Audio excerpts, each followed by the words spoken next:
굿모닝, 좋은 아침입니다. 오늘은 2월 12일 목요일입니다. 오늘도 말씀과 함께 새로운 한 날을 시작하시는 여러분들의 삶 가운데 넘치는 하나님의 은혜와 평강이 함께 하시길 기도하겠습니다. 오늘도 기대하는 마음으로 또 사모하는 마음으로 함께 말씀 묵상 나누도록 하겠습니다. 오늘 우리에게 주시는 하나님의 말씀은 마태복음 13장 1절부터 17절까지의 말씀입니다. 마태복음 13장 1절부터 17절까지의 말씀입니다. 예수님께서는 이제 오늘 말씀이 포함되어져 있는 마태복음 13장의 말씀에서 하나님의 나라에 대한 비유의 말씀을 이제 큰 무리들에게 또 제자들에게 말씀해 주고 계십니다. 13장에서 우리는 여러 가지 다른 비유의 말씀들을 보게 되는데요. 그 중에 첫 번째 비유의 말씀이 오늘 본문 말씀 속에서 우리가 보게 되는 씨 뿌리는 자들에 대한 그러한 말씀입니다. 내일 이제 묵상하게 될 이제 18절 이하에서요. 예수님께서는 이 말씀이 무엇을 의미합니까? 라고 질문해 온 제자들에게 이 비유의 말씀의 의미와 내용에 대해서 설명해 주시지요. 그래서 이 첫 번째 씨 뿌리는 사람에 대한 비유에 대한 말씀은 내일 저희들이 함께 나누도록 하고요. 오늘은 이 10절 이하에서 말씀하고 계시는 왜 비유로 말씀하셨는가, 왜 비유인가에 대해서 저희가 함께 말씀을 나누도록 하겠습니다. 13장의 이 분위기, 여러분 13장은 이렇게 시작이 되거든요. 예수님께서 집에서 나와서 호숫가에 앉으셨습니다.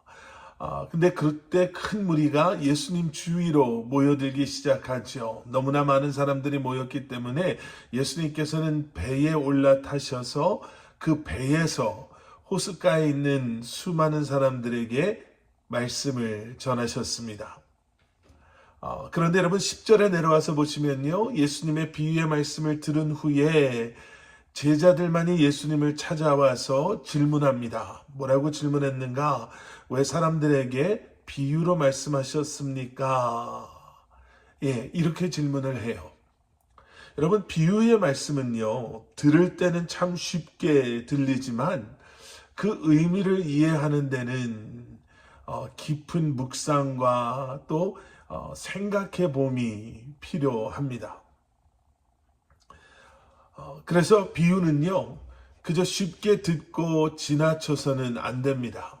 곰곰이 묵상해 보고 또 그 의미를 생각해야지만 깨달아 알 수 있는 것이 비유의 말씀이죠. 그래서 9절 말씀을 보시면 예수님께서 이렇게 말씀하시죠. 귀 있는 사람은 들으라.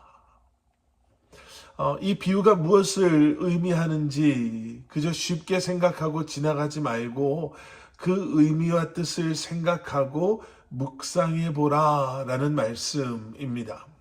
자, 그런데 제자들이 지금 묻고 있는 거예요. 비유가 쉽지 않아서 생각해 봐도 그 뜻을 우리가 잘 모르겠습니다. 너무나 어렵습니다. 이렇게까지 힘들게 말씀하실 필요가 있으셨습니까? 이렇게 제자들이 예수님을 찾아와서 질문합니다. 그때 예수님께서 이렇게 답하세요. 11절과 12절 말씀.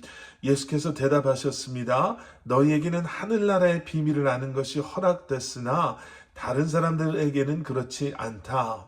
가진 사람은 더 받아서 더욱 풍성해질 것이고 가지지 못한 사람은 가진 것마저 빼앗길 것이다. 예수님께서는 천국에 대한 비밀을 아는 것이 제자들에게만 허락되었다라고 말씀하십니다. 그런데 제자들 역시도 이 비유를 못 알아들었어요. 자, 제자들이나 큰 무리의 사람들이나 못 알아들은 것은 다 똑같은데 왜 예수님께서는 제자들에게 그 비밀을 아는 것이 너희에게는 허락되었다라고 말씀하고 계시는 걸까? 여러분, 그것은 제자들에게는요, 알고자 하는 마음이 있었다라는 거죠. 그것이 제자들이 무리와 다른 점이었습니다. 큰 무리의 사람들은 그저 듣고 그런가 보다, 뭔 소린지는 모르겠지만 뭐 좋은 이야기겠지 하고 예수님의 그 비유의 말씀의 의미를 생각해 보지도 않고 그들의 삶의 자리로 돌아가 버렸지만, 제자들은 예수님을 찾아왔잖아요. 깨닫기 위해서, 알기 위해서, 그리고 순종하기 위해서 예수님 앞에 나아왔기 때문에 제자들은 큰 무리와 달랐습니다. 제자들은 예수님의 그 말씀을 깨닫기 위해서요, 그들은 구했고 또 찾았고 또 두드렸던 그러한 사람들입니다. 그리고 천국의 비밀은 그렇게 사모함으로 구하고 찾고 두드리는 자들에게 허락되어지는 줄 믿습니다. 그래서 예수님께서는 11절에서 허락되었다라고 말씀하시잖아요. 여러분, 우리에게는 이미 주어졌습니다. 문제는 우리가 때로는 원하지도 구하지도 찾지도 두드리지도 않는다라는 것입니다. 놓치지 마십시오. 이미 허락하신 주님의 그 비밀을 여러분 다시 한번 사모하고 또 간절한 마음으로 간구할 수 있는, 그리고 그러한 마음으로 오늘도 구하실 때 하늘의 지혜와 능력이 또 은혜와 축복이 여러분들의 삶 가운데 오늘 하루도 차고 넘치게 될 것을 확신합니다. 함께 기도하시겠습니다. 사랑의 아버지 하나님, 주님 감사합니다. 새로운 한 날을 시작하며 오늘도 간절한 마음으로 사모하는 마음으로 주님의 말씀 앞에 나아가게 하시고, 또 우리에게 이미 허락하신 그 크고 놀라운 비밀과 또 진리의 말씀, 그 언약의 말씀들을 오늘도 사모하게 하시고 구하게 하시고 또 소원하게 하심으로 오늘도 다시 한번 우리의 삶 가운데 허락하시는 은혜와 지혜와 또 능력이 차고 넘치게 하여 주시옵소서. 예수 그리스도 이름 받들어 간절히 기도드렸사옵나이다. 아멘.